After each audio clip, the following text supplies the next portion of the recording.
Shalom warga kerajaan Allah di RGCC Malang.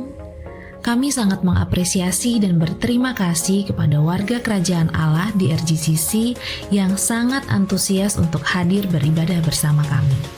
Kami bersyukur Tuhan mempercayakan warga kerajaan Allah yang sudah hadir baik di ibadah raya maupun roki atau gereja anak.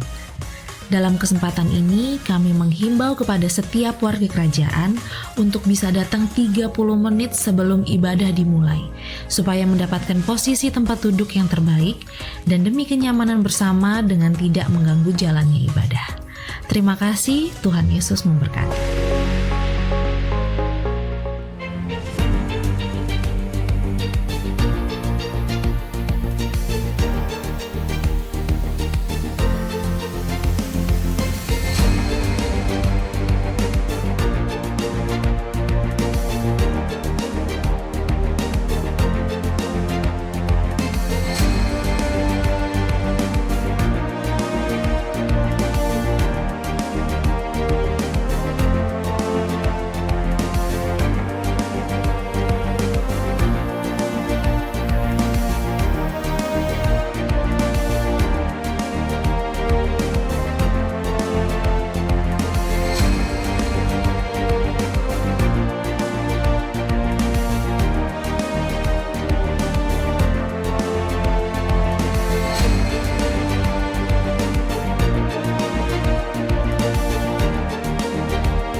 Shalom semua warga kerajaan, saya menyampaikan tentang influence dari bapak-bapak yang diurapi, yang memberikan influence baik maupun buruk buat keluarganya.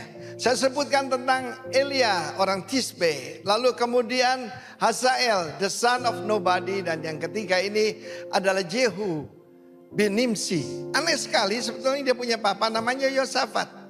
Tapi di dalam bahasa Indonesia kan Jehu cucu Nimsi. Artinya he's fatherless. Dia dititipkan pada kakeknya. Berapa banyak di luar sana yang papanya minggat dan dipelihara oleh kakek neneknya. That's not so good. Karena kita tahu jangan pernah kakek nenek itu, opa oma, yaitu yang membesarkan anak. Pasti gak didisiplin. Cuma disayangi, diberkati, dikasih macam-macam ya. Untuk menebus kesalahannya masa lampau. Dan kita lihat dalam 2 Raja-Raja 9 ini, Elisa memanggil seorang dari rombongan Nabi, anak muda nih.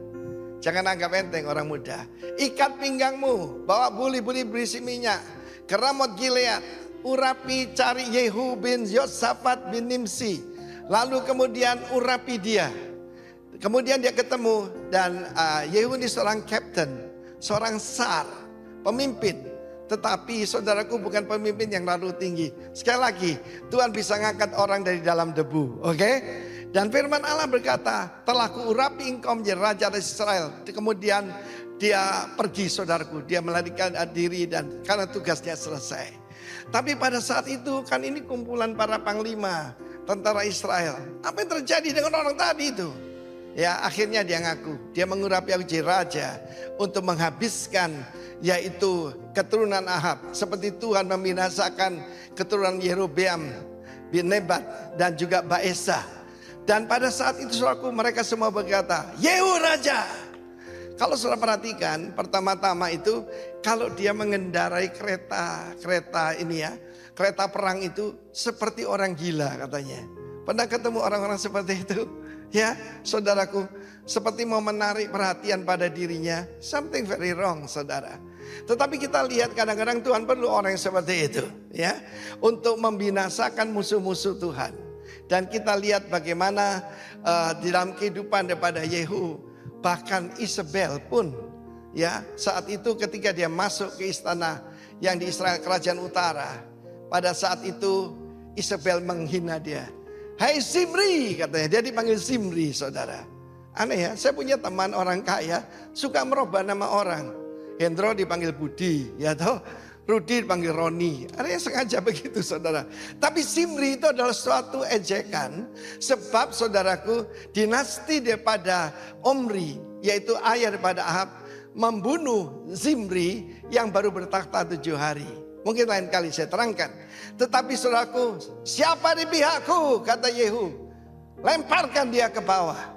Dan saat itu Isabel dilemparkan ke bawah. Diinjak-injak oleh kereta perang. Dan kemudian saudaraku, bahkan anjing pun jijik kepada dia. Si penyembah berhala ini yang sudah membunuh banyak nabi-nabi Tuhan. Bahkan tangan dan kakinya dibiarkan. Anjing pun tidak mau saudaraku. Ya, dimakan anjing. Luar biasa, tidak ada orang menguburkan. Dan kemudian badannya cuma jadi pupuk. Tetapi kita belajar di sini. Adakah daripada kita yang selalu overacting? Mungkin kita tidak punya hubungan yang baik dengan orang tua kita. Yehu, cucu Nimsi. Tidak disebutkan dia putra daripada Yosafat. Tetapi mungkin ada saudara di luar sana. Ada kabar baik buat Anda. Carilah seorang bapak rohani dan kau dipulihkan. Sama seperti Timotius. Timotius bapaknya seorang Yunani, penyembah berhala. Tetapi praktek daripada Paulus yang menjadi bapak rohani pada Timotius. Dan dia menjadi rasul muda yang luar biasa. Tuhan memberkati kita semua. Be strong in the Lord. Haleluya. Amin.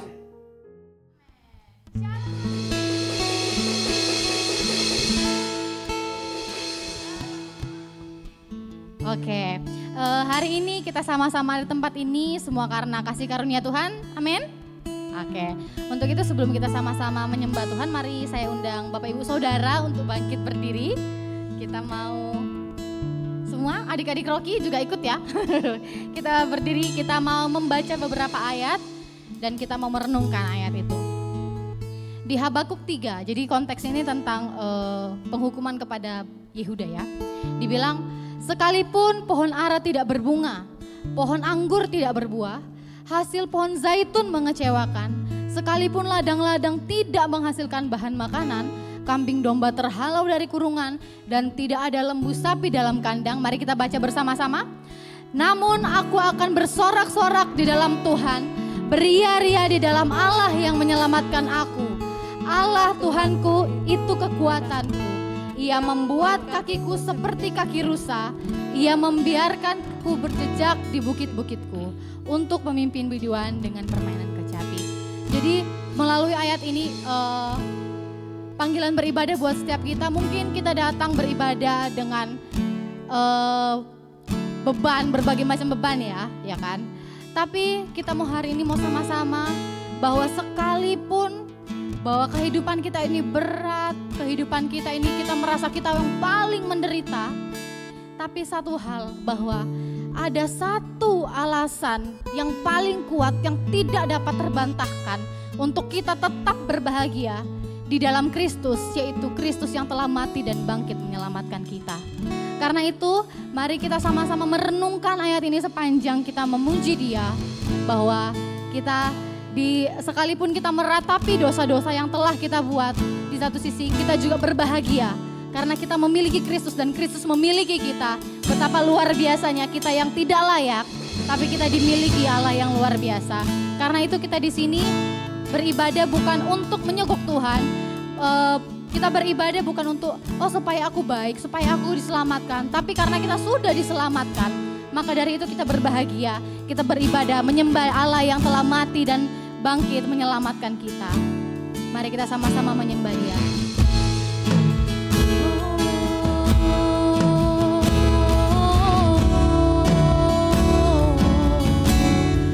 Terima kasih buat anugerah-Mu. Kami naikkan ucapan syukur.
washed in His blood. This is my story. This is my story. Ini cerita kami Tuhan, cerita hidup kami yang terhisap di dalam cerita mulia-Mu, terhisap dalam cerita agung-Mu. Thank you Lord, more than a love.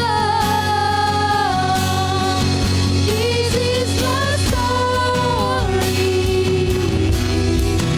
This is my Mari sorakan, puji namanya.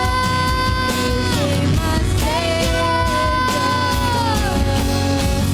Oh, the Lord. This is my story. This is my song. Praising my Savior. Oh, the Lord. This is my story. This is my song. Praising my Savior. Oh, the Lord.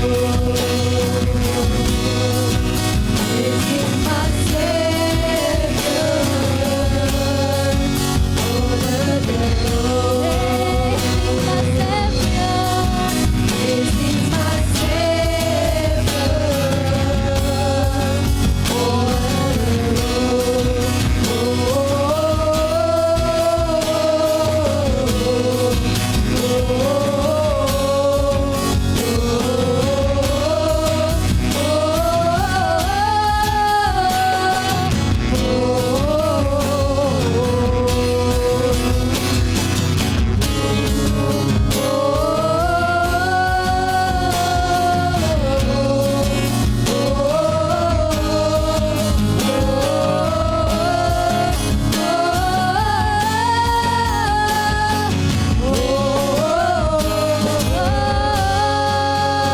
Mari sorakan betapa kita berbahagia karena Kristus telah mati dan bangkit buat setiap kita. Buat kita yang percaya katakan amin. Sebab karena Kristus yang berperang menggantikan kita, kita ada dan kita beroleh kehidupan yang kekal. Amin. Amin. Param pam pam pam pam pam. Param pam pam pam pam pam.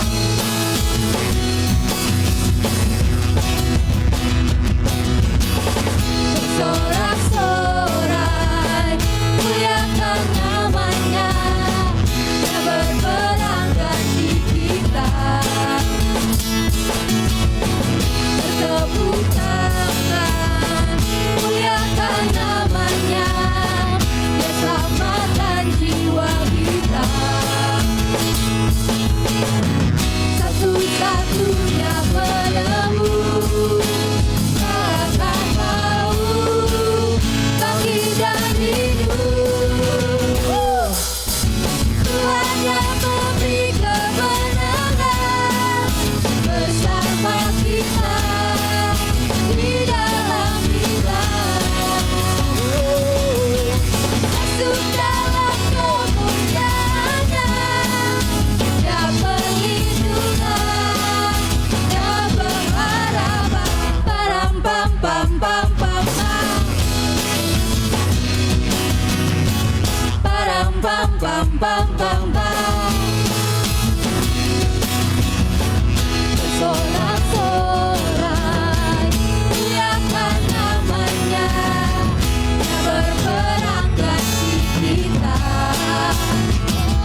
pengharapan.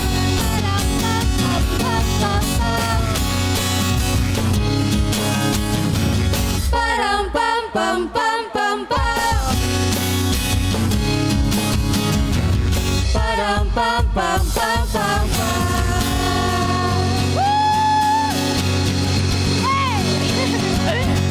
Sukacita ya, sebab Kristus. Hanya di dalam nama Yesus kita beroleh keselamatan, kita beroleh kebangkitan, kita beroleh kemenangan. Amin. Woo!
Resurrection.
maju berserta gurunya.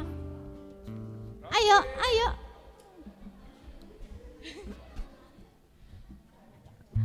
Ayo adik-adik Rocky.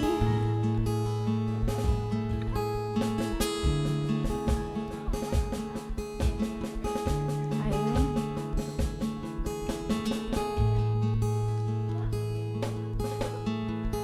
Silakan. Oke. Kalau hari ini kita bisa berbahagia karena kita sudah ditebus oleh Tuhan. Tuhan mau mati dan bangkit untuk kita. Kita juga percaya bahwa adik-adik Rocky yang di depan ini, mereka juga dipilih dan dikasihi Tuhan. Tuhan Yesus juga mengasihi mereka, mati dan bangkit untuk setiap mereka. Mari kita berdoa memberkati setiap mereka. Kami bersyukur Bapa, Putra, dan Roh Kudus buat setiap adik-adik Rocky yang Tuhan percayakan bertumbuh di RGCC ini Tuhan. Kami percaya Tuhan sebelum mereka lahir, Tuhan sudah mengenal mereka, memilih mereka, mengasihi mereka, dan menebus hidup mereka Tuhan. Biarlah kasih Kristus yang sempurna itu selalu menyentuh hati mereka. Ketika mereka sejak kecil, mereka boleh mengenal siapa Yesus Kristus yang mereka sembah. Mereka boleh diberikan pengertian bahwa Yesus menjadi yang terutama dalam hidup mereka. Tuhan, kami tahu bahwa dunia ini semakin jahat, semakin berdosa, tapi kami percaya kasih karunia Tuhan itu memampukan mereka bisa hidup dalam kebenaran-Mu ya Tuhan. Tuhan, kalau hari ini mereka beribadah, kami percaya setiap pujian, setiap firman yang disampaikan, semuanya tidak ada yang pernah sia-sia.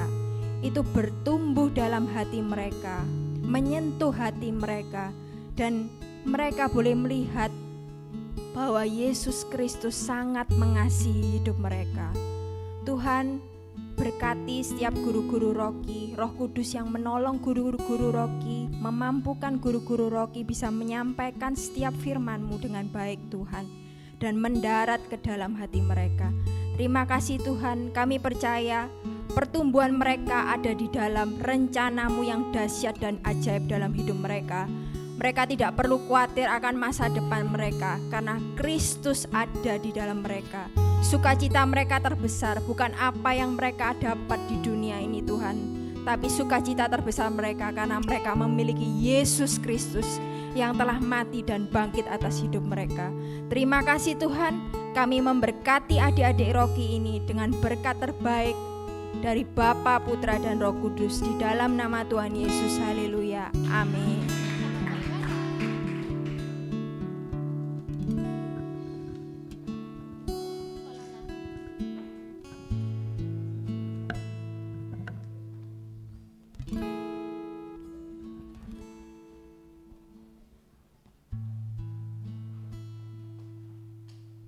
Shalom warga kerajaan, sudah saatnya kita memberikan persembahan. Persembahan dapat diberikan melalui transfer ke nomor rekening gereja maupun melalui scan QR di aplikasi yang telah tersedia. Bagi Bapak Ibu yang ingin memberikan secara cash, dapat mengambil amplop persembahan yang tersedia di meja asar. Ingat Bapak Ibu Saudara, kita memberi bukan karena kita ingin diberkati, namun karena kita sudah diberkati. Sebelum kita memberikan persembahan, mari kita berdoa. Kami boleh bersyukur Tuhan karena kasih karunia dan damai sejahtera-Mu kami ada di sini. Terima kasih Bapa karena kami hari ini bisa diberikan kembali untuk memberikan persembahan. Kami tahu persembahan yang kami berikan ini bukanlah bentuk dari validasi diri, namun sebagai bentuk kami ucapan syukur kepada Engkau yang telah mengaruniakan anak-Mu yang tunggal bagi kami. Terima kasih Bapa, kiranya persembahan ini dapat berguna untuk memperluas kerajaan-Mu. Kami sudah berdoa dan mengucap syukur. Amin. Selamat memberi, selamat hari Minggu. Tuhan Yesus memberkati. Kita mendengarkan firman Tuhan, kita mau menyanyikan satu lagu baru, yang dimana di lagu ini dikatakan bahwa memang benar adalah Kristus Hanya Kristus satu-satunya penyelamat kita yang berkuasa, yang setia. Gak ada hal yang lain. Mungkin uang tidak bisa menyelamatkan kita. Bahkan kesehatan kita pun tidak bisa menyelamatkan hidup kita. Pasangan kita tidak bisa menyelamatkan hidup kita. Tapi hanya satu yang dapat menyelamatkan hidup kita dari dosa, yaitu Kristus yang telah mati dan bangkit. Dan tidak ada satu pun yang menyamai Dia. Hanya Dia yang paling besar, Dia yang termulia, Dia yang paling berkuasa. Dan kami mengucap syukur karena itu Tuhan. Sebab di masa-masa kami di dalam dunia yang berdosa ini, di masa-masa kami sedang di dalam masa sanctification, kami mengerti, kami percaya bahwa Kristus selalu ada bersama dengan kami. Engkau Allah Immanuel yang tidak pernah meninggalkan setiap kami, yang selalu menggenggam tangan kami. Kami bersyukur Tuhan Yesus.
Dia bangkitkan pelaku pulang.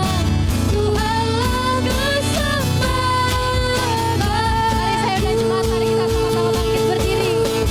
Siapa seperti Tuhan kita, kuatan segala kasih-Nya.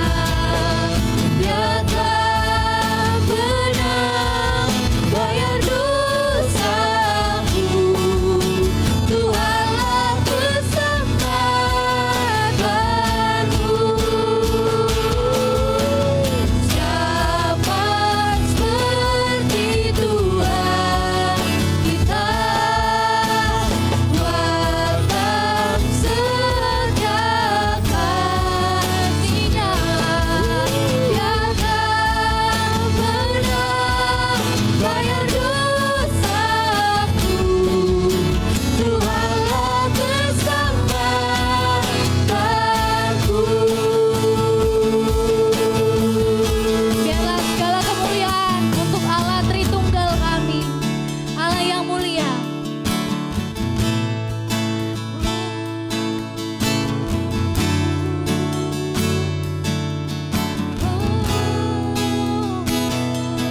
Glory be to God the Father. Glory be to God the Son. Glory be to God the Spirit. The Lord is my salvation. Glory be to God the Father.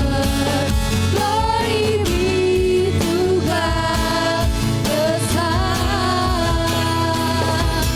Glory be to God the Spirit. The Lord is my salvation. Siapa seperti Tuhan kita, kuatan segala kasih-Nya. Dia telah menang, bayar dosaku. Tuhanlah keselamatanku.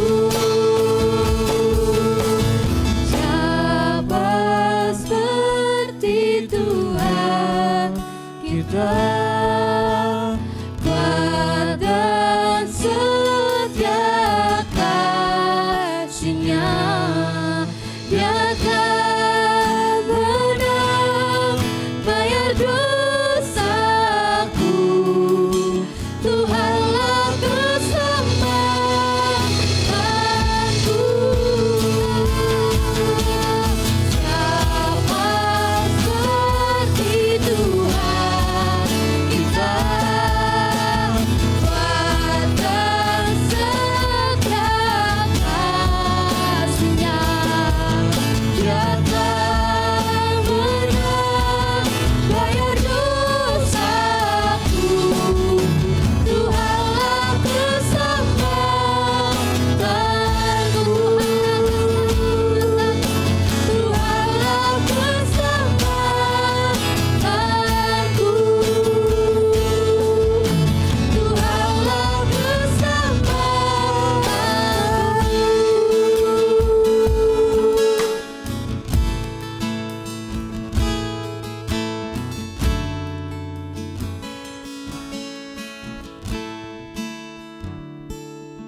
Kami sungguh berbahagia Tuhan, kalau kami boleh dipilih, kalau boleh kami diselamatkan, semua karena anugerah-Mu. Tapi kami seringkali gagal memahami kasih-Mu yang begitu hebat, begitu dahsyat. Kami gagal seringkali memuliakan Engkau, menjadikan Engkau segalanya buat kami, menjadikan Engkau sumber sukacita satu-satunya dalam kehidupan kami. Malah sebaliknya kami seringkali mencari sukacita di luar Engkau. Kami datang hari ini, mohon pengampunan-Mu atas apa yang sudah kami kerjakan, pikirkan, perkatakan. Seringkali kami menyakiti hati-Mu, padahal Engkau perfection, Engkau sempurna dalam kekudusan-Mu. Tapi justru kami mencari yang tidak sempurna di dunia ini yang fana ini. Ampuni kami Tuhan. Seringkali kami membandingkan Engkau dengan yang lainnya. Ketika doa kami tidak dijawab, ketika impian kami tidak tercapai, kerja keras kami tidak menghasilkan, seringkali kami mencurigai Engkau, mengesampingkan Engkau, bahkan meninggalkan Engkau, dan berhenti mengikuti Engkau. Padahal Engkau yang setia, yang selalu menemani kami, bahkan ada di dalam kami, tidak pernah meninggalkan kami. Ampuni kami ya Tuhan. Kiranya anugerah-Mu turun atas kehidupan kami hari ini, memenuhi kami hari ini. Kami datang kepadamu bukan supaya kami diterima. Kami datang kepadamu justru karena kami tidak mungkin ditolak oleh Engkau. Sebab itu kami berani datang kepadamu, karena Engkau tidak pernah menolak kami, bukan karena kebaikan kami, tetapi karena Kristus. Sebab itu kami berani datang kepadamu. Roh Kudus, Engkau melembutkan hati kami, mengubah hati kami dari yang keras menjadi lembut, supaya berita anugerah-Mu, berita Injil kerajaan-Mu ini bukan cuma sekedar memberikan pengetahuan, ide kepada kami, tetapi merombak hati kami secara radikal, mengubah hati kami secara radikal, mengubah akar hidup kami, dan menggantinya dengan yang baru. Terima kasih Bapa di surga, terima kasih Tuhan Yesus, terima kasih Roh Kudus, ketiga yang esa, yang hebat, yang luar biasa. Kami mau duduk diam, mendengar semua sabda-Mu. Kami ucap syukur, kami berdoa. Yang percaya bersama-sama katakan, amin, amin, amin. Tuhan Yesus memberkati. Selamat duduk Bapak Ibu Saudara. Selamat datang bagi Bapak Ibu Saudara yang baru pertama kali hadir beribadah di RGCC, ya kan? Ya, RGCC, singkatannya Rock Generation Community Church. Selamat datang. Hashtag kami adalah Home for the Imperfect, rumah bagi orang-orang yang tidak sempurna, tetapi tidak berhenti sampai situ, koma, yang akan terus disempurnakan, dikuduskan melalui kasih karunia Tuhan Yesus, ya, yang Bapa sudah sediakan melalui Tuhan Yesus dan melalui Roh Kudusnya yang tentunya yang akan menyertai kita sampai nanti sempurna ketika Tuhan Yesus datang. Nah, hari ini kita akan menyampaikan firman Tuhan. Saya akan menyampaikan firman Tuhan yang baru, ya. Itu luar biasa Tuhan Yesusnya ya. Ya. Kita akan memulai seri firman Tuhan yang baru. Saya kasih seri judulnya seri Discipleship Series. Ya, judulnya hari ini adalah murid sejati atau murid palsu. Ya, murid sejati atau murid palsu. Ya, mari kita sama-sama baca firman Tuhan yang diambil dari Yohanes 1, agak panjang ayatnya, ayat 35 sampai ayat yang ke-51. Kita baca bagian yang pertama 35 sampai 42. Kita baca bersama-sama, hitungan ketiga mulai ya, 1, 2, 3. Pada keesokan harinya, Yohanes berdiri di situ pula dengan 2 orang muridnya. Dan ketika ia melihat Yesus lewat, ia berkata, lihatlah anak domba Allah. Kedua murid itu mendengar apa yang dikatakannya itu, lalu mereka pergi mengikuti Yesus. Tetapi Yesus menoleh ke belakang, ia melihat bahwa mereka mengikuti dia. Lalu berkata kepada mereka, apakah yang kamu cari? Kata mereka kepadanya, Rabi, artinya guru, di manakah engkau tinggal? Ia berkata kepada mereka, marilah dan kamu akan melihatnya. Mereka pun datang dan melihat di mana ia tinggal. Dan hari itu mereka tinggal bersama-sama dengan dia. Waktu itu kira-kira pukul 4. Salah seorang dari keduanya yang mendengar perkataan Yohanes lalu mengikut Yesus adalah Andreas, saudara Simon Petrus. Andreas mula-mula bertemu dengan Simon saudaranya dan ia berkata kepadanya, kami telah menemukan Mesias artinya Kristus. Ia membawanya kepada Yesus. Yesus memandang dia dan berkata, engkau Simon anak Yohanes, engkau akan dinamakan Kefas, artinya Petrus. Ya lanjut, 43. Pada keesokan harinya, Yesus memutuskan untuk berangkat ke Galilea. Ia bertemu dengan Filipus dan berkata kepadanya, ikutlah aku. Filipus itu berasal dari Betsaida, kota Andreas dan Petrus. Filipus bertemu dengan Nathanael dan berkata kepadanya, kami telah menemukan dia yang disebut oleh Musa dalam kitab Taurat oleh para nabi, yaitu Yesus anak Yusuf dari Nazaret. Kata Nathanael kepadanya, mungkinkah sesuatu yang baik datang dari Nazaret? Kata Filipus kepadanya, mari dan lihatlah. Yesus melihat Nathanael datang kepadanya, lalu berkata tentang dia, lihat, inilah seorang Israel sejati, tidak ada kepalsuan di dalamnya. Kata Nathanael kepadanya, bagaimana engkau mengenal aku? Jawab Yesus kepadanya, sebelum Filipus memanggil engkau, aku telah melihat engkau di bawah pohon ara. Kata Nathanael kepadanya, Rabi, engkau anak Allah, engkau raja orang Israel. Yesus menjawab katanya, karena aku berkata kepadamu, aku melihat engkau di bawah pohon ara, maka engkau percaya? Engkau akan melihat hal-hal yang lebih besar daripada itu. Lalu kata Yesus kepadanya, aku berkata kepadamu, sesungguhnya engkau melihat langit terbuka dan malaikat-malaikat Allah turun naik kepada anak manusia. Demikianlah firman Tuhan, berbahagialah mereka yang mendengar, menyimpan firman Tuhan dalam hatinya dan melakukannya. Tuhan Yesus memberkati. Nah mari sama-sama kita akan pelajari firman Tuhan hari ini, murid sejati atau murid palsu. Nah kita sering mendengar bagaimana gereja membandingkan antara murid dan pengikut. Seringnya dengar itu ya, pembandingan dibikin tabel. Murid seperti ini, pengikut seperti ini. Pengikut itu selalu digambarkan sebagai kelompok orang yang negatif, buruk lah gitu ya. Yang mementingkan diri sendiri gitu ya.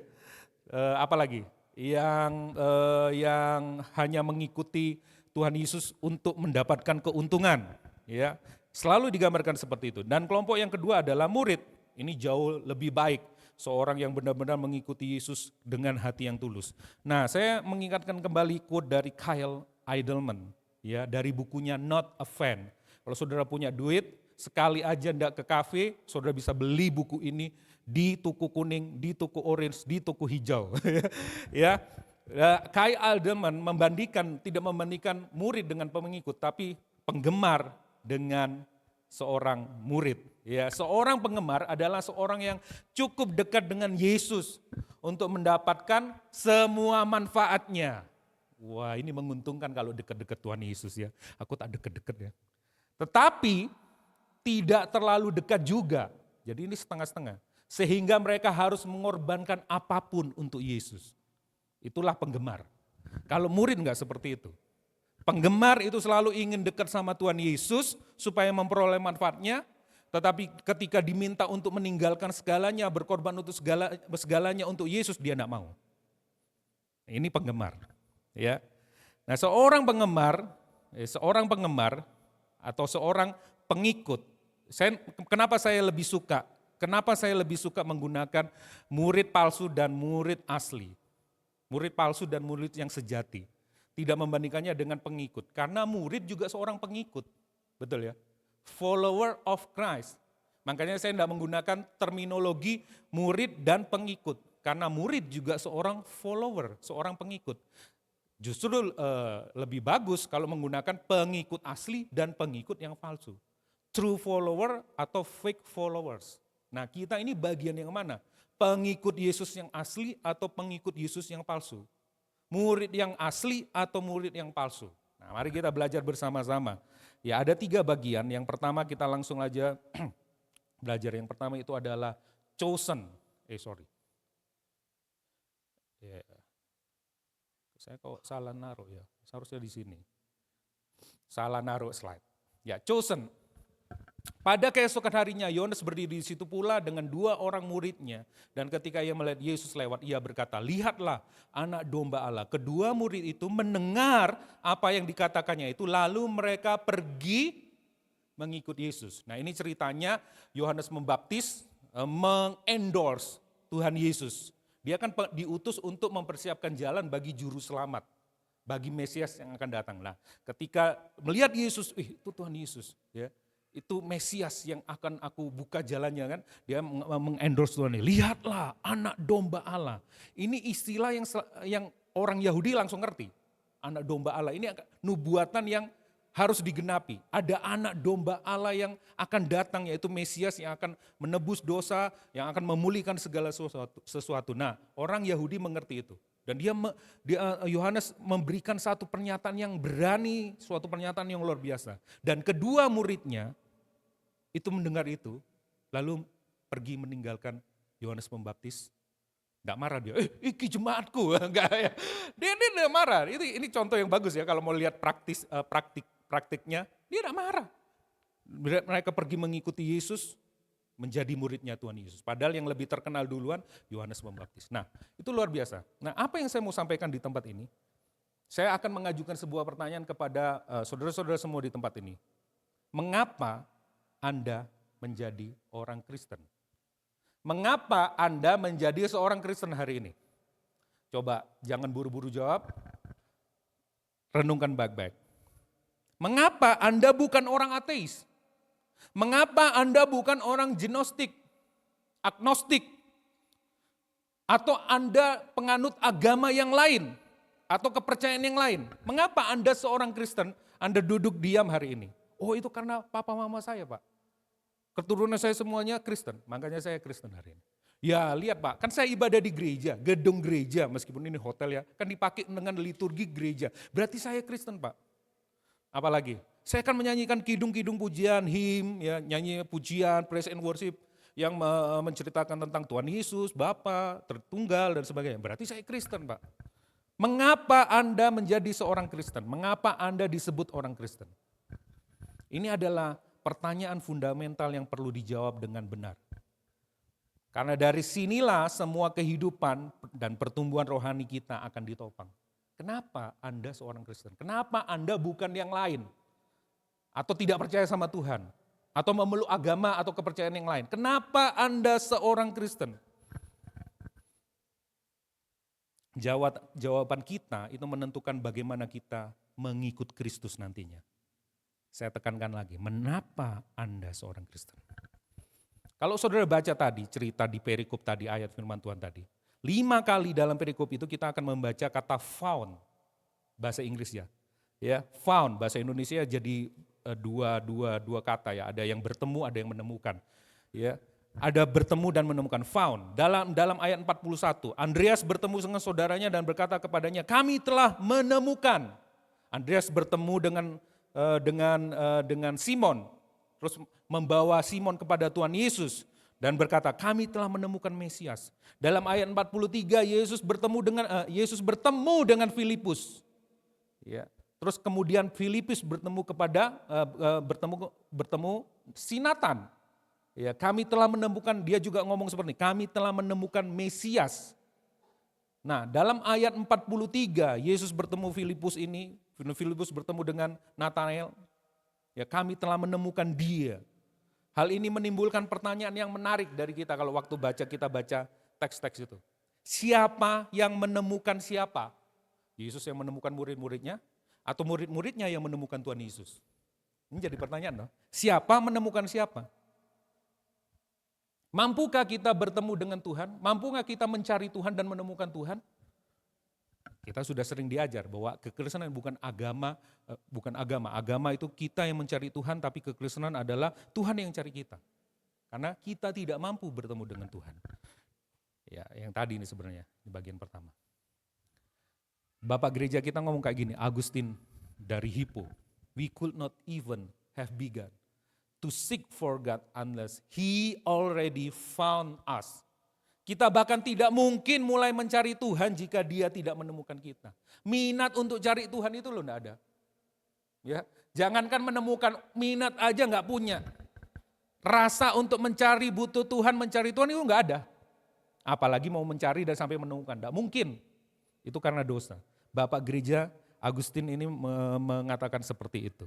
Nah, 2 orang murid Yesus, ya, Yohanes Pembaptis, Andreas, dan siapa itu satunya? Kan 2 orang katanya. Nah, itu beberapa tafsiran populer mengatakan itu Yohanes, si penulis surat itu sendiri, si penulis kitab itu sendiri.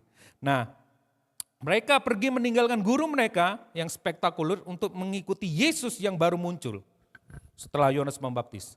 Nah, sekilas sepertinya mereka lah yang memilih untuk mengikut Tuhan Yesus. Kayaknya mereka yang pilih, oh itu Tuhan Yesus, wah di-endorse lagi sama hamba Tuhan yang lagi naik daun nih. Hamba Tuhan yang lagi terkenal nih. Ya Yohanes Pembaptis, aku tak ikut itu, lebih hebat kayaknya itu. Aku akan pergi ke situ. Seolah-olah kelihatannya Andreas dan Yohanes, mereka mengikuti berdasarkan pilihan mereka sendiri. Tetapi benarkah seperti itu? Enggak. Tetap saja bahwa yang memilih itu Tuhan. Dikatakan firman Tuhan tadi, Yohanes Pembaptis berseru apa? Lihatlah anak domba Allah. Saudara harus mengerti bahwa iman timbul dari pendengaran dan pendengaran oleh firman Kristus. Roma 10 ayat 17. Allah yang memberikan iman kepada mereka sehingga mereka bisa meresponi berita Injil yang mereka dengar. Lihatlah anak domba Allah. Jadi Bapak Ibu Saudara, kalau Bapak Ibu Saudara ada di tempat ini, itu bukan saudara yang memilih Tuhan, tetapi Tuhanlah yang memilih kita. Betul ya? Karena kita tidak mungkin mampu memilih Tuhan. Tuhanlah yang memilih kita. Jadi Diki. Saya ngikutin Diki ya. Jadi, mengapa Anda seorang Kristen, itu pertama kali yang paling utama tidak diidentifikasikan dengan hal-hal yang berhubungan dengan kekristenan, tapi harus dihubungkan dengan yang namanya anugerah atau kasih karunia Allah. 1 kata atau 2 kata. Mengapa Anda seorang Kristen hari ini? Karena anugerah, kasih karunia Allah. Allah yang memilih kita. Itu pahami dulu. Bukan Tuhan, bukan kita yang memilih Tuhan, tapi Tuhan yang memilih kita. Dipilih karena anugerahnya. Permasalahannya adalah, untuk apa kita dipilih? Ya kan? Itu jadi masalah. Wah oke, puji Tuhan, itu langkah yang bagus, kita mensyukuri kita dipilih oleh Tuhan Yesus, dipilih oleh anugerah kasih karunia kita dipilih. Terus, apa nextnya? What's next? Kita dipilih untuk mengikutinya. Yesus memilih, Jesus chose us to follow him. Yesus memilih kita supaya kita mengikuti Kristus. Itu jelas. Tanda bahwa kita ini murid sejati, setelah kita dipilih, apa? Kita mengikuti Yesus. Kapan itu waktunya? Besok. Jangan samakan mengikuti Yesus seperti dietmu. Besok, hari ini makan enggak apa-apa, besok kita diet. Hari ini makan, besok kita diet. Enggak kayak gitu. Atau kita mau bangun pagi janji, besok pagi, bangun pagi, jalan kaki, lari, olahraga. Begitu waker berbunyi, matiin, plug. Besok aja. Hari ini taulah kerjaanku banyak. Besok lagi gitu, terus sampai 25 tahun. Makanya saya mau ralat tuh, yang penting niat, itu niatnya ada, tapi actionnya tidak ada. Ya kan, jadi niat tidak menolong kok. Yang penting itu adalah keputusannya, eksekusinya. Ya betul ya, 25 tahun, siapa yang pernah janji kayak gitu 3 tahun yang lalu, aku akan diet. Udah jadi. Nah, sama pemuritan, murid mengikut Yesus enggak seperti itu. Hari ini, kemana saja Tuhan pimpin.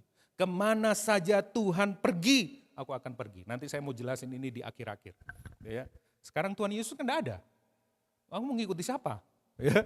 Mau ngikuti Kak Diki, mau ngikuti Ko Alek. Siapa? Tuhan Yesus sudah ada.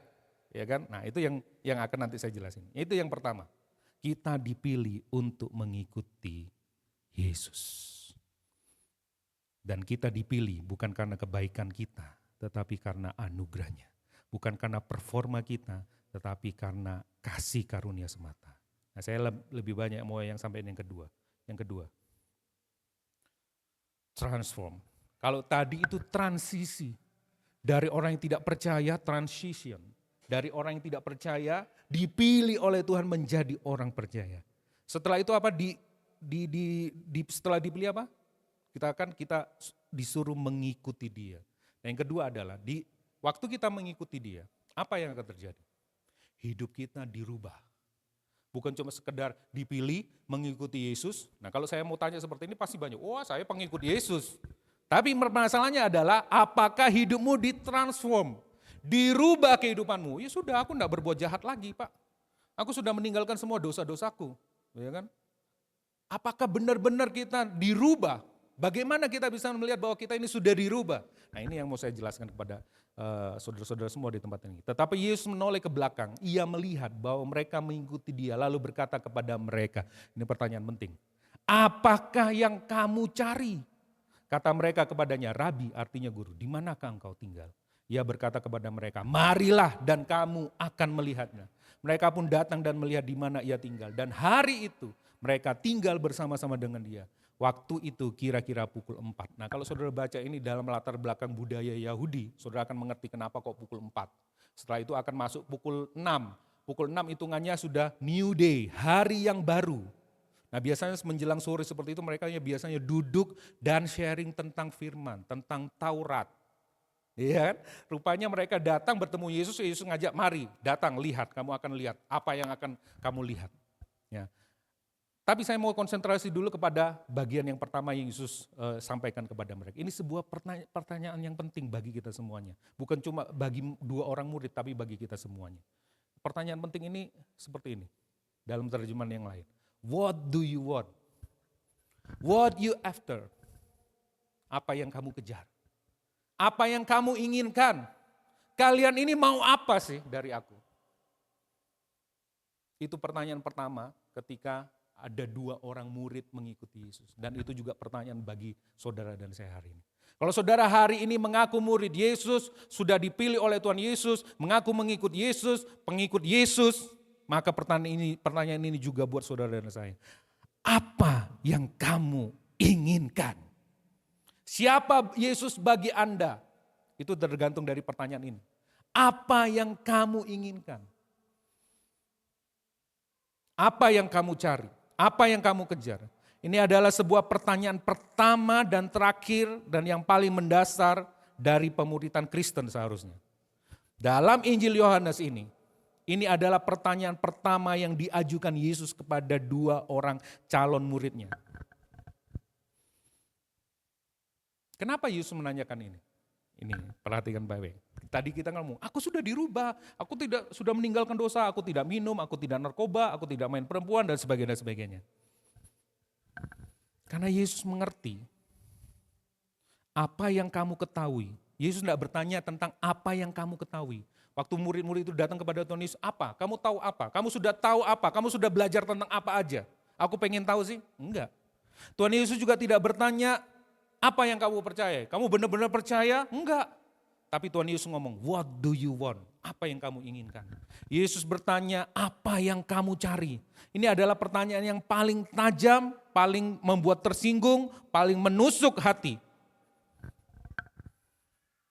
Yesus dapat bertanya kepada kita dengan tepat, karena kita adalah apa yang kita inginkan. Manusia itu adalah apa yang kita inginkan. Kita, identitas kita itu terlihat dari apa yang kita inginkan. Keinginan dan kerinduan kita adalah inti dari identitas kita. Mata air dari mana tindakan dan perilaku kita mengalir. Anda, saudara dan saya, siapa kita itu tergantung dari apa yang saudara inginkan. Makanya Yesus dengan jelas, apa yang kamu inginkan, itu jelas. Ya, karena itu akan berpengaruh dalam perjalanan rohani kita.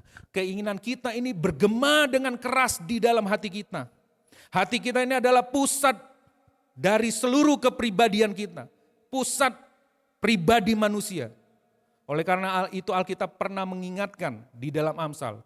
ayat 4, Amsal 4 ayat 23. Pemuritan dikatakan di sana, jagalah hatimu dengan segala kewaspadaan.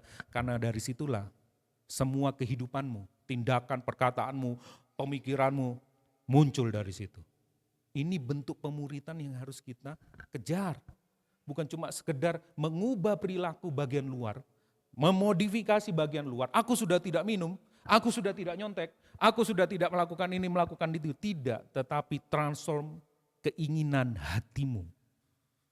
Murid sejati ya, itu menyelaraskan hatinya dengan keinginan Tuhan. Tuhan bukan sekedar menyelamatkan kita dari dosa, tapi Dia juga menyelamatkan kita dari keinginan-keinginan kita sendiri. Dan Yesus tahu itu, Yesus tahu. Dan ada ayatnya yang ngomong seperti ini. Yohanes 2 ayat 23-25. Sementara di Yerusalem selama hari Paskah banyak orang percaya dalam namanya. Karena mereka telah melihat tanda dan mujizat. Saya kasih tahu kepada Bapak Ibu Saudara, mujizat, tanda dan mujizat tidak pernah mengubah hati seseorang. Saya tidak anti KKR kesembuhan, mujizat, enggak. Ada yang bertobat sungguh-sungguh sampai melayani Tuhan, ada. Tetapi berapa banyak yang pergi dan meninggalkan Tuhan setelah disembuhkan, setelah diberkati. Ya, dikatakan di situ tanda dan mujizat yang diadakannya. Tetapi Yesus sendiri tidak mempercayakan dirinya. Perhatikan, Yesus tidak mempercayakan dirinya kepada kelompok orang yang seperti ini. Dia hanya mempercayakan dirinya kepada kelompok murid. Karena ia mengenal semua manusia. Apa yang disebut Yesus? Karena Tuhan mengenal hati manusia. Dan karena tidak perlu seorang pun bersaksi kepadanya tentang manusia. Karena semua hati manusia terekspos di hadapannya. Sebab ia tahu apa yang ada di dalam hati manusia. Apakah saudara menjadi miracle addict? Kecanduan mujizat? Kecanduan kuasa Tuhan? Tanda-tanda mujizat? Berkat Tuhan? Apakah yang Anda inginkan dari Tuhan supaya Tuhan selalu memberkati saudara, melindungi saudara, meluputkan saudara dari mara bahaya, membawa saudara naik dan tidak mau turun? Ya, terhindar dari segala kerugian. Apakah itu yang kita inginkan? Kata Yesus, Yesus tidak mempercayakan dirinya kepada kelompok ini. Itu jelas. Ayat yang kedua, contoh ayat yang kedua. Yesus menjawab mereka, Yohanes 6 ayat 20. Sesungguhnya aku berkata kepadamu, kamu mencari aku. Wih, ini sudah bagus ya. Jadi jangan bangga kalau kita ini rajin datang ke ibadah hari Minggu, datang ke komsel. Ya, mungkin karena kadang-kadang kita mencari Tuhan, bukan karena pribadinya Tuhan, tetapi karena telah melihat tanda-tanda. Ya, kamu mencari aku bukan karena kamu telah melihat tanda-tanda. Tanda-tanda ini maksudnya bahwa dia adalah Mesias, dia adalah Tuhan. Melainkan karena kamu telah makan roti dan kenyang. Wah, diberkati. Ini tanda yang serius pada zaman itu dan terjadi juga pada zaman hari ini. Kita adalah apa yang kita inginkan. Pertanyaan, apa yang kita inginkan? Apa yang kita inginkan? Pertanyaan ini bobotnya sama dengan pertanyaan yang lain yang Yesus juga tanyakan kepada murid-muridnya. Pertanyaan yang lain seperti ini, maukah kamu datang mengikut aku? Juga pertanyaan yang sama, apakah engkau mengasihi aku? Seperti ceritanya Petrus yang setelah menyangkal Tuhan Yesus ditanya, apakah engkau mengasihi aku? Atau ikut aku, pikul salib, sangkal diri, pikul salibmu. Ya, itu juga susah bobot. Satu bobot dengan pertanyaan Yesus, apa yang kamu inginkan? Maukah engkau datang mengikut aku, memikul salib, menyangkal dirimu? Maukah engkau mengasihi aku? Apakah engkau mengasihi aku? Itu sebobot. Pemuritan lebih merupakan masalah kelaparan dan kehausan hati kita tentang satu hal, daripada kekurangan pengetahuan atau kepercayaan kita. Ya, sementara kita memuridkan itu kan kasih pengetahuan. Semakin banyak pengetahuannya, semakin nanti orang ini jadi baik. Enggak. Bukan berarti tidak penting, bukan. Tapi kita kadang-kadang tidak konsen, tidak menghubungkan pengetahuan yang kita punya itu dengan hati kita. Ya kita ntar lagi ada extra class. Wow, berarti tidak penting kok. Enggak, bukan itu maksudnya ya. Bukan seperti itu. Nah, perintah Yesus untuk mengikutinya adalah perintah untuk menyelaraskan kasih dan kerinduan kita dengan kasih dan kerinduannya. Ya, menginginkan apa yang Tuhan inginkan. Lapar dan haus akan Allah, mendambakan dunia di mana Allah di dalam dan memerintah semua orang. Yang kita sebut ini di dalam gereja lokal kita itulah visi kerajaan Allah.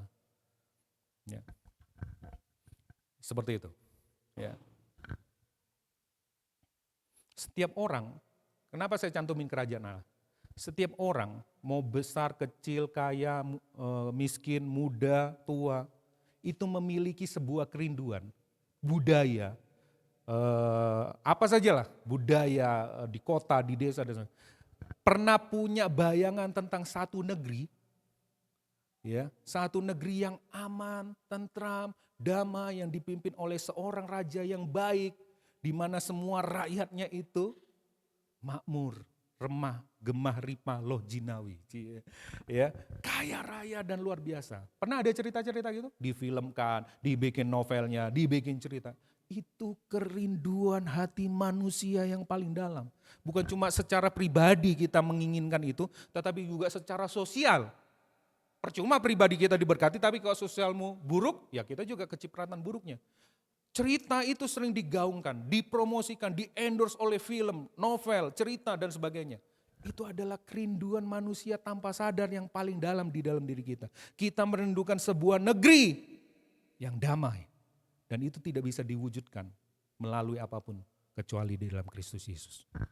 Yesus tidak hanya menginformasikan sesuatu ke akal budi kita, tetapi juga membentuk cinta dan hasrat kita. Makanya ibadah di tempat ini kita mau muridkan hasrat kita. Kita mau muridkan cinta kita kepada Tuhan. Dimulai dengan tadi panggilan, dimulai dengan tadi sebelum firman Tuhan, call to repent, panggilan untuk bertobat. Supaya hasrat kita ini loh dimuridkan, diarahkan. Yesus tidak puas hanya memasukkan ide-ide baru, pengajaran-pengajaran baru dalam pikiran kita, pengajaran yang relevan, pengajaran yang luar biasa, kata-kata yang hebat. Enggak, Yesus tidak mau memasukkan itu. Yang Yesus mau adalah bahwa hati kita, rindu kita, cinta kita diarahkan kepadanya. Manusia adalah makhluk hasrat. Itu yang harus diingat. Menjadi manusia, nih ya. Menjadi manusia berarti hidup untuk sesuatu, diarahkan pada sesuatu, berorientasi pada sesuatu. Kita bukan hanya wadah tempat untuk pengetahuan ide. Kita ini makhluk dinamis yang digerakkan, diarahkan menuju sebuah tujuan akhir. Makanya kalau ini tidak dipenuhi, di Maslow itu, paling atas kan aktualisasi diri kan. Kita gagal jadi manusia seutuhnya. Dan Injil adalah memanusiakan manusia. Tetapi berhala ke hati kita membuat manusia menjadi Tuhan. Tapi Injil mengajarkan kita bagaimana hidup menjadi manusia yang seutuhnya. Manusia yang punya kerinduan. Siapa yang taruh itu semuanya? Tuhan. Kalau dalam istilah filosofinya itu ini ditulis seperti ini, telos. Gampang ingatnya, ingat telo gitu ya. Telos, ini jamak bentuknya. Banyak telo berarti. Telos. Ya, suatu yang berorientasi menuju kepada tujuan akhir. Di kemana sih dunia ini akan berakhir? Puncak kenikmatan, puncak kesuksesan, puncak kesukacita yang paling tinggi itu apa sih? Itu yang ada di dalam hati manusia. Hasrat itu nggak salah karena Tuhan yang taruh. Tetapi dosa membuat itu jadi salah. Ya, itu Tuhan yang taruh. Manusia ini adalah makhluk hasrat dan cinta. Yang perlu dimuridkan adalah hasrat dan cintanya. Bukan otaknya dulu, hasratnya. Ya. Ini yang perlu ini. Berapa banyak kita tahu merokok itu membunuh. Tapi kita tetap merokok. Artinya apa? Pengetahuan tidak bisa menolong. Hasrat tidak bisa menyelamatkan kita dari hasrat hati kita. Ya, kita tahu diet hidup sehat itu bagus. Kita tahu semua informasinya. Ya, makanan sehat, olahraga, cara olahraga, kita tahu semuanya. Tapi kenapa kita tidak lakukan? Karena kita tidak suka. Kita lebih suka di bawah selimut tidur, diem. Ya. Karena hasrat kita maunya tidur, bukan maunya olahraga. Pengetahuan itu tidak menolong kita. Bukan berarti kita tidak butuh pengetahuan, itu bagian lain-lain lagi. Nanti saya tidak sempat menjelaskan, banyak waktunya menjelaskan ini. Tetapi manusia itu makhluk hasrat. Hasratnya yang, telosnya ini dulu yang akan diarahkan. Dan itu ada di dalam diri. Hati itu bukan cuma sekedar perasaan. Hati ini bisa menyombong, bisa menyembah, bisa bicara, bisa menginginkan. Hati ini adalah titik poros tumpuan kerinduan kita yang paling mendasar. Ini adalah sebuah orientasi yang ada di bawah alam sadar kita, yang paling dalam tentang bagaimana kita hidup di dunia ini. Menjadi manusia berarti menjadi makhluk yang digerakkan, diorientasikan oleh yang namanya cinta, kasih, hasrat, desire. Itu manusia. Menuju kepada apa? Menuju kepada tujuan akhir yang disebut sebuah kehidupan yang lebih baik. Kehidupan yang baik, kehidupan yang lebih baik. Apa itu? Yang kita singkat sebutnya bahagia. Kehidupan yang lebih baik. Dan itu kita membayangkan nanti ada kerajaan, nanti ada satu negeri yang baik. Itu ada di masing-masing setiap orang. Itu kerinduan kita. Dan Tuhan mau kita menjadi manusia seutuhnya. Waktu kita mengikut Yesus, hati kita ini yang diselaraskan dengan Tuhan. Keinginan sayalah yang mendefinisikan saya. Singkatnya, saya adalah apa yang saya cintai. Apakah kita mengasihi Tuhan atau kita mengasihi yang lainnya? Kenapa kok hati kita gelisah? Ya, Agustin lagi ya, dia ngomong kayak gini. You have made us for yourself.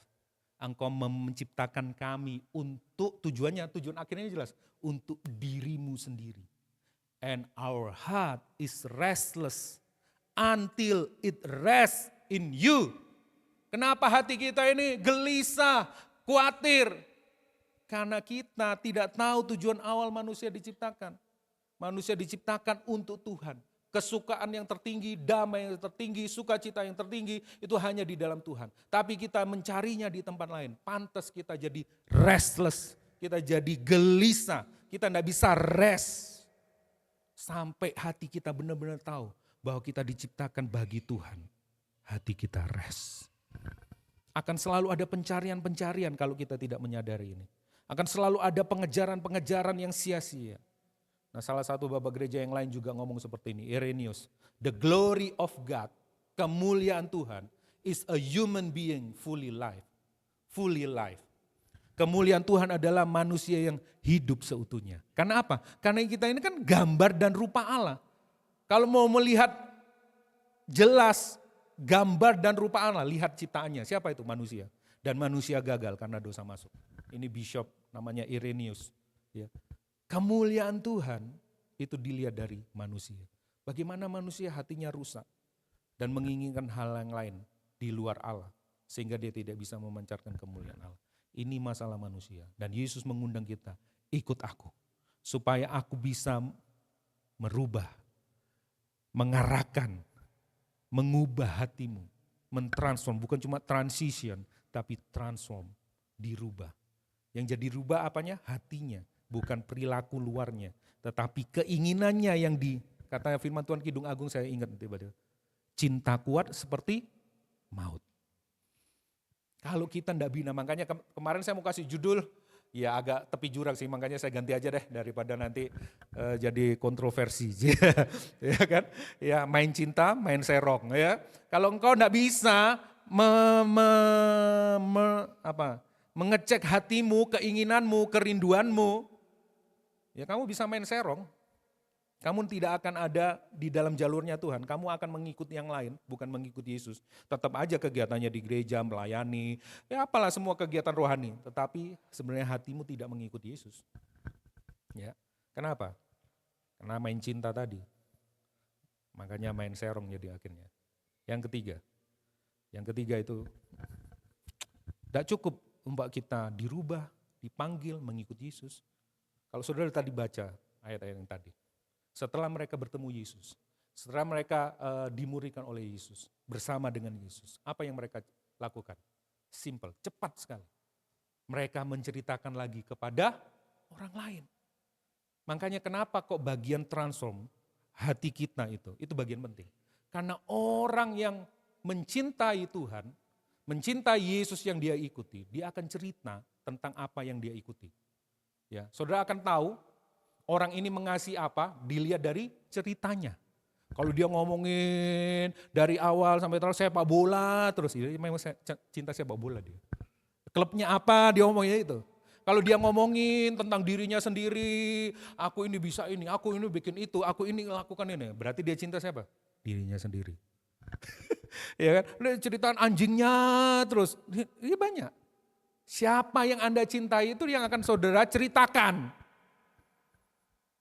Kalau kita bilang bahwa kita mengasihi Tuhan, maka kita dimanapun kita ngobrolnya tentang Injil, tentang Tuhan, tentang Injil Kristus, tentang apa saja yang berhubungan. Kamu kok ngomongnya rohani terus? Iya, karena memang cintaku, hasratku diarahkan ke sana memang.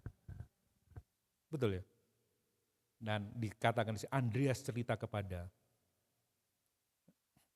mereka yang telah dipilih dan diubahkan kehidupannya oleh Injil. Seharusnya mereka juga yang menghidupi dan memberitakan Injil itu. Gak cukup berhenti telah diselamatkan oleh Injil, dipilih, dirubah hatinya, tapi juga menceritakan. Apakah orang ini sudah sempurna? Tidak. Tapi dia terus berproses karena dia tahu bahwa Allah yang memilihnya, Allah juga yang melengkapi, Allah juga yang menuntun, menjadi sukacitanya, dan itu menjadi berita kepada orang lain di luar sana. Ya.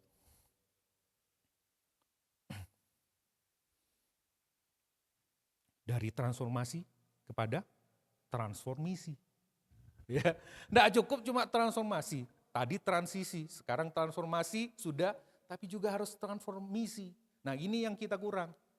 Kita percaya, kita ngomong kita cinta Tuhan, tapi yang diomongin bukan Tuhan, yang diomongin yang lain. Ya. Ngomongin tentang Tuhan. Sampai saudara ditegur, kamu kok ngomongnya Tuhan terus? Baru benar itu berarti.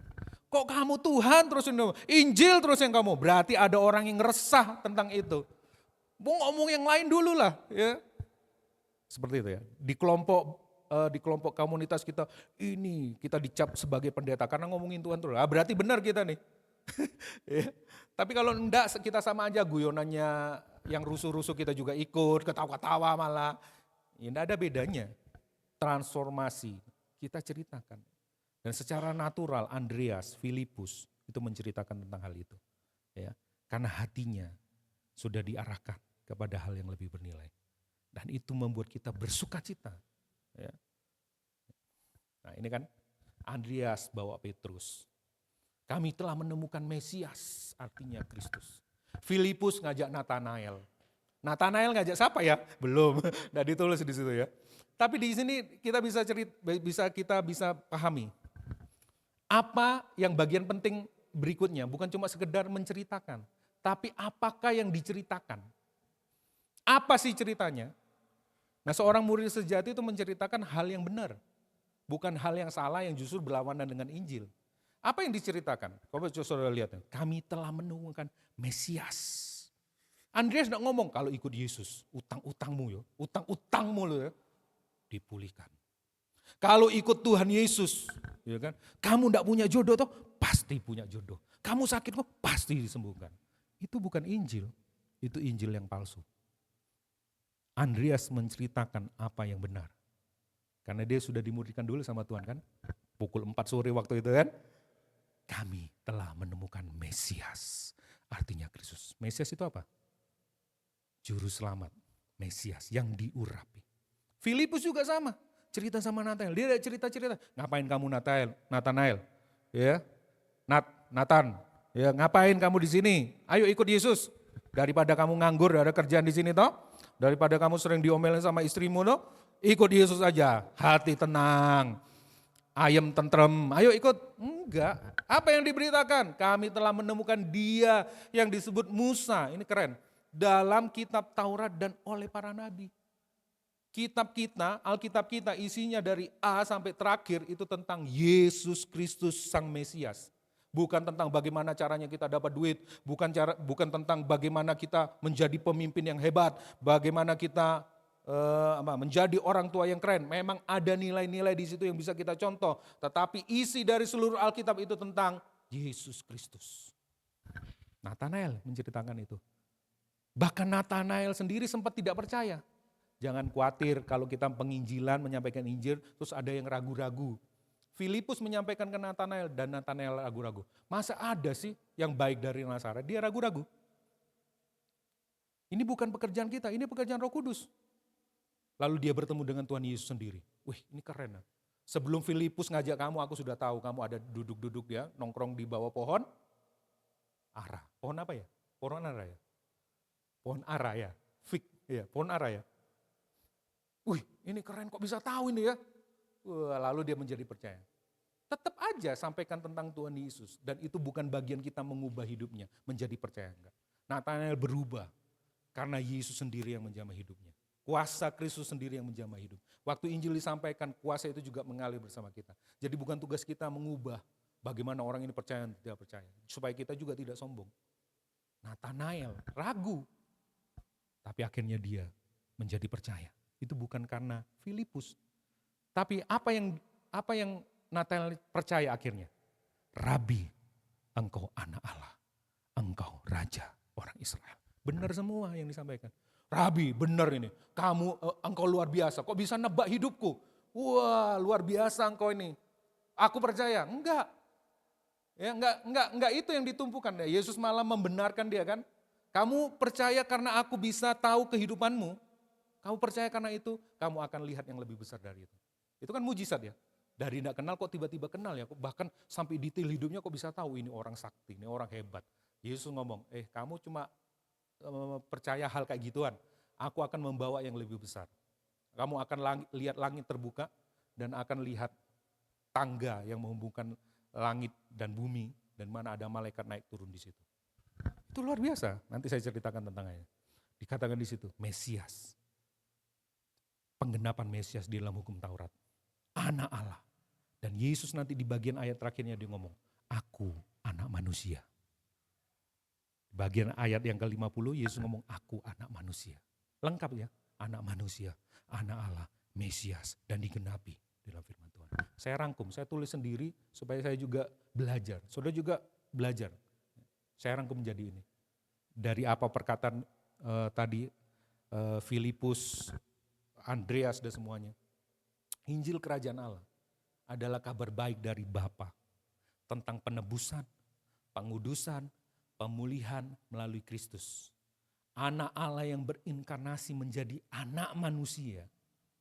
Raja yang menderita, mati dan dibangkitkan, naik ke surga, duduk di sebelah kanan Allah Bapa, memerintah sebagai raja dan menjadi pengantara kita, menyertai gerejanya melalui Roh Kudus sampai pemulihan segala sesuatu pada waktu kedatangannya. That's the gospel of the kingdom. Inilah Injil Kerajaan yang saudara harus sebarkan, beritakan. Bukan ikut Yesus, pasti luar biasa. Ikut Yesus hidupmu akan naik dan bukan turun. Itu Injil palsu. Another gospel. Ini yang harus diberitakan. Ini yang diajarkan Yesus. Dan ini tentang Yesus memang. Jangan salah memberitakan Injil. So kita sudah tahu, kita transisi, kita dipilih. Habis itu, bukan cuma dipilih, untuk apa ya dipilih? Untuk mengikuti. Mengikuti siapa? Mengikuti Yesus. Bukan cuma mengikuti saja, tapi dirubah hatinya, transform. Supaya apa? Supaya kita bisa transmisi, melakukan misi. Bukan cuma sekedar intimasi dengan Tuhan, tapi intimisi. Ya kan? Ya. Supaya saudara ingat ya, saya kasih tautan-tautannya seperti itu. Oke. Pertanyaannya adalah, yang perlu kita renungkan. Mari kita refleksikan hati kita. Kita muridkan hati kita. Apakah ada area dalam hidup kita di mana kita tidak mengikuti Yesus? Loh, ya jelas kok aku udah ngikuti Yesus kok. Enggak ada, aku ikut gereja rock. Loh salah Anda, aku ikut Pak Arifin, oh salah. Ya, kan Yesus tidak ada lagi. Mengikut Yesus berarti mengatakan iya kepada Yesus dan tidak, jawab sendiri titik-titik, tidak kepada pacar yang tidak seiman. Tidak kepada gaya pacaran yang melawan firman Tuhan. Tidak kepada pemberontakan terhadap orang tua.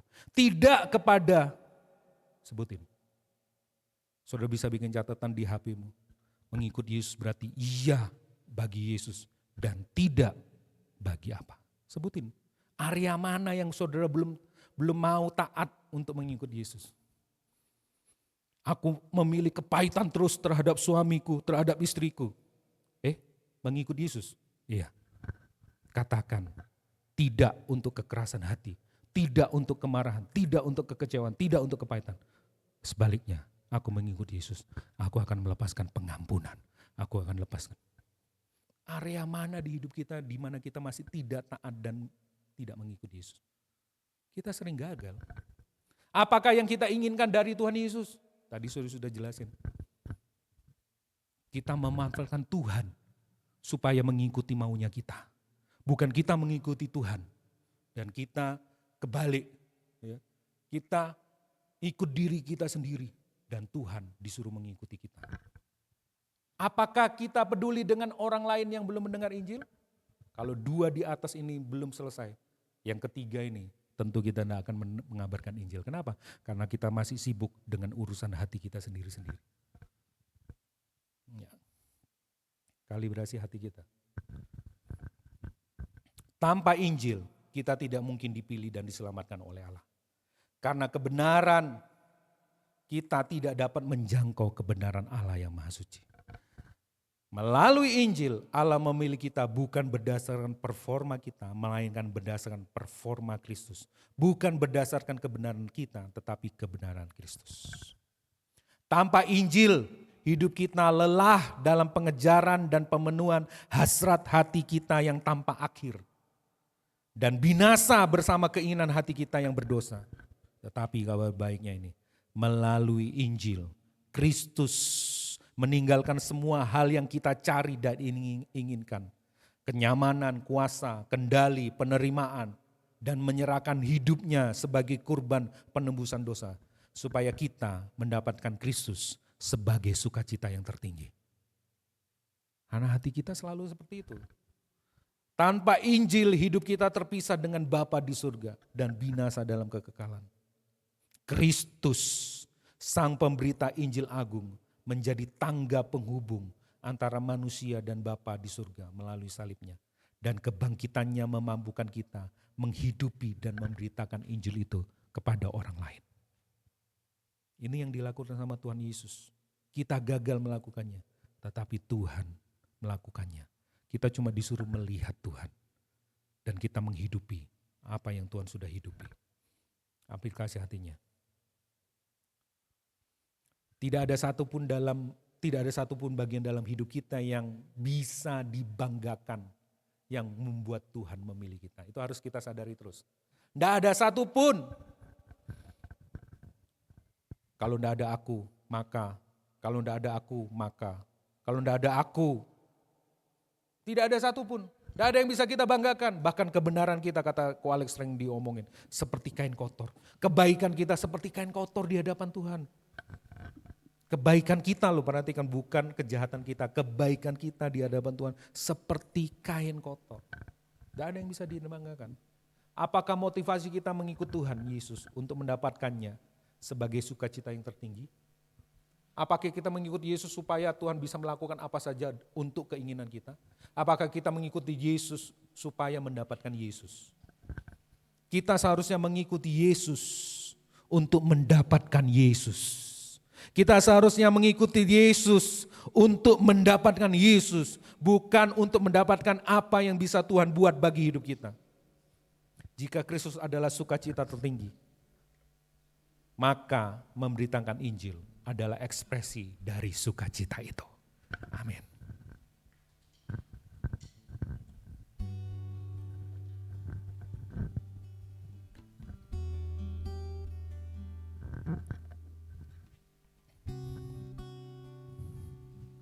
Mari kita ambil waktu untuk kita mengoreksi hati kita. Kamu adalah apa yang kamu inginkan. Apa yang kamu inginkan ketika engkau mengikuti Yesus? Apa yang kau cari dari Tuhan Yesus? Apa yang kau mau dari Tuhan Yesus? Apa yang kau kejar dari Tuhan Yesus? Apakah itu untuk memenuhi hasratmu yang sementara? Apakah engkau memanfaatkan Yesus untuk karirmu? Untuk statusmu? Kenapa engkau mengikut Yesus? Harusnya jawaban di hati kita adalah Dia adalah sukacita yang tertinggi, kebahagiaan yang tertinggi.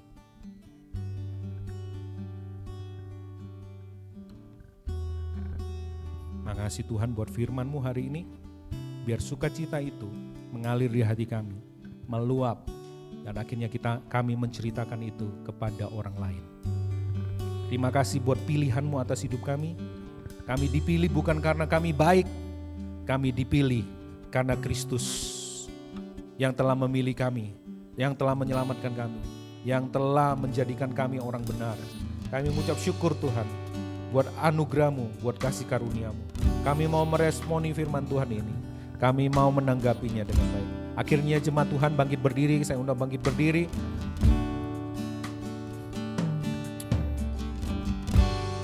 Dan angkat tanganmu dan terimalah berkat Tuhan ini. Tuhan mengarahkan wajah-Mu, menyinari engkau dengan sinar wajah-Nya, memberikan kasih karunia dan anugerah, supaya engkau menceritakan perbuatan-perbuatannya yang ajaib di depan semua orang, dimanapun engkau berada, dimana engkau Tuhan tempatkan. Dan biarlah hatimu selalu terpaut kepada Tuhan, hatimu selalu keinginan kerinduanmu terpaut kepada Tuhan. Dan biarlah itu semuanya membawa engkau kepada sukacita yang sejati, di dalam rumah tanggamu, di dalam keluargamu, di dalam kantormu, di dalam sekolahmu, di dalam kampusmu, dimanapun kau berada. Dan biarlah itu menceritakan perbuatannya yang ajaib, dan nama Tuhan dipermuliakan. Ada orang-orang, ada Filipus, ada Nathanael yang bisa engkau bawa kepada Kristus. Karena terlebih dahulu dia telah memilih engkau untuk mengikuti Yesus, dan engkau mengajak orang lain itu juga untuk mengikuti Yesus. Dan berkat ini tercurah dalam kehidupanmu sampai hari ini, sampai Tuhan Yesus datang kembali kedua kalinya dan bertemu dengan kita. Di dalam nama Bapa, Tuhan Yesus dan Roh Kudus, berkat pengutusan ini terjadi. Kami terima, kami mengucap syukur. Yang percaya bersama-sama katakan amin, amin. Tuhan Yesus memberkati. Selamat hari Minggu, Tuhan Yesus memberkati Bapak Ibu Saudara.